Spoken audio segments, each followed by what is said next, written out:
Hello everybody. Getting off my things because got the little toggly bits making it all look a bit weird. Anyway, I'm going to do a singles love reading for the single Pringles out there. Let's see what's a dog in here.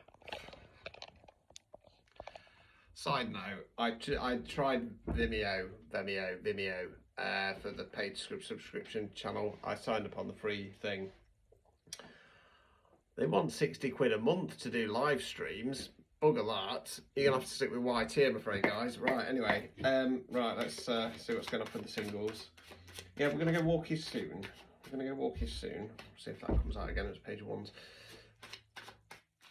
It's very dramatic sometimes. If somebody walked in now, if you weren't breathing, they'd think you were dead. Right, anyway. Let's see what's cracking off. Interesting. Right, okay. Is this you or somebody else? Right, so we start with the Hermit card. So the Hermit card, I should take this as resonates as always. Hermit card talks about periods of withdrawal and reflection. What's gone right, what's gone wrong, what direction we're going in next. Now, I'm going to say this is yourselves, okay, and it feels like you might have recently gone through a little bit of kind of things not getting off the ground, being mucked about a bit, etc, etc. So you've kind of gone into hermit mode. You focus on yourself and you're just doing a bit of reflection. Now, we've got two knights. We've got a Knight of Wands in the reverse position and a Knight of Cups. Court cards can be an energy within ourselves, can be the energy of somebody else around us. Knights don't have the knowledge or experience of the kings and queens, most of the pages, but they're more about forward motion. Now, the Knight of Wands in the upright is rushing in. Yeehaw, I'm here. In the reverse position, he's holding back. Okay, he's not coming forwards. The Knight of Cups is coming forwards with an offer, an emotional offer. He's coming in an offer in the cup. At the moment, it feels a little bit like you've gone into hermit mode because you're reflecting about a connection with the Knight of Wands, somebody who's flighty, somebody who's not very grounded or stable. Coda's off now. There could be a Knight of Cups coming forwards. Okay, we'll see. We'll see.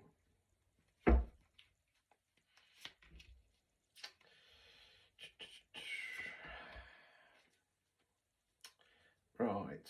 Okay. We then got the Six of Wands in the reverse position. Wands fire action. Story of this card, some great war going off. This village has been out to a local battle. They've won. They've returned back to the village. They're celebrating. They know the great war is yet to be won, but they know by celebrating the little wins along the way, it helps to boost morale of the troops. So in the reverse position, feeling like we've got nothing to celebrate, and then that's going to lead to the Eight of Cups. Cups, water, emotions. You're the figure in red. You're walking away. You're leaving the Eight of Cups behind. So it talks about disconnecting from something on an emotional level that no longer serves you. Overall outcome card, Temperance in the reverse. So the Temperance card in the upright position for me is the alignment card. It's when our mind, body, soul's all in alignment. We know who we are, what we want, where we're going. She's also pouring into her own cup. It's in the reverse position, so out of alignment. Obstacles or blockages. Two of Swords in the reverse position. Swords there where we think, words we use. You're the lady there, cross swords, decisions, left path, right path, stick or twist. Problem is in the upright position, she's got blindfold on. So she's not seeing the situation as it really is. When it's in the reverse position, we're taking the blindfold off, we're seeing the situation as it really is. We should be moving forwards, but we're not. Okay. Final card, removing any blockages. Wheel of Fortune.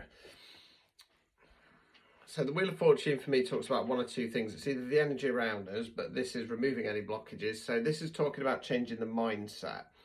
Being more positive when stuff doesn't kind of go our way, or not looking for the negative in everything. Oh, be quiet. It's miles off dinner time. It's bloody nearly 1 o'clock. Got to take dog out yet. I've fed till at least 3. Oh, come here. Right. What it kind of feels like is you've gone into hermit mode. right? You're reflecting on a situation, and it could be that you're kind of waiting for somebody to come forwards, right? I do feel that they are going to come forwards in the Knight of Cups. There could be some kind of offer of reconciliation, etc. Now, as always, the problem with Knights offers is that they're not really good enough. When you're in your power and you know your worth and value, you're a king or a queen. And as I always say, kings and queens do not accept offers from knights or pages. Because there's going to be some kind of offer come in, but it's going to feel a little bit not good enough. I feel that you're then going to go, got nothing to celebrate, and then you're going to disconnect from this connection. Ultimately, though, it's going to throw out your alignment. It's a very odd reading. I'm not going to lie to you. I'm not going to lie to you at all. Because, like I said, the obstacle or blockage here is that you have seen the situation as it really is. You have seen the connection as it really is. And you're being asked to be a bit more positive, I suppose, with it. I suppose it's a bit of a funny one, because normally, like I say, I'm very keen to preach about not accepting offers from knights or pages, but the way the cards are, it could potentially mean that you should consider it. Now, when it comes to love offers, as I always say, the only time I'd kind of consider a knight's or a page's offer is if you've been through like a fair bit of trauma, such as myself.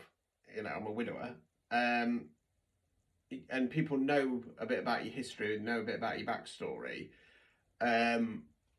They're unlikely to come in king or queen mode, okay? They're going to come in a little bit softly catchy monkey. And I think that you're being asked to potentially consider this, which is going against everything I want to say at a soul level. Because normally I'm very against this kind of thing. Yeah, I'd consider it. If this person comes forwards, and it's because some people have this Disney romance idea where they're going to come, you know, galloping in on their white horse, and they're going to sweep you off the feet, and they're going to wine and dine you and stuff like that. It doesn't always work like that. I mean, you know, say for example, if this was a work colleague or a friend or something along those lines, they're going to come in a little bit tentative, because, you know, the chances are they don't want to end up wrecking what you have just for the sake of, you know, like going on a date. So unusually, I'm going to say give it a go. It makes me feel a bit uncomfortable saying that, but yeah, you've done your hermit mode. You know, if this was reading for me, you know, I'm fully aware that I get triggered easily. You know, I'm fully aware that my castle gates go up fairly easily, and I've got high standards, and people keep telling me to lower my standards a little bit, and not as in like go for somebody who's dog dirt, but more stop being so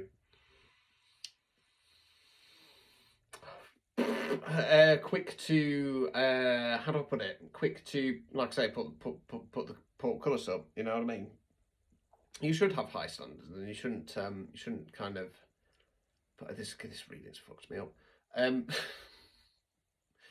You shouldn't lower your standards, put it that way, but it might be worth giving a little bit of leeway depending on the situation. I don't know, make your own minds up. I'm sick of giving you a lot of advice. Go away.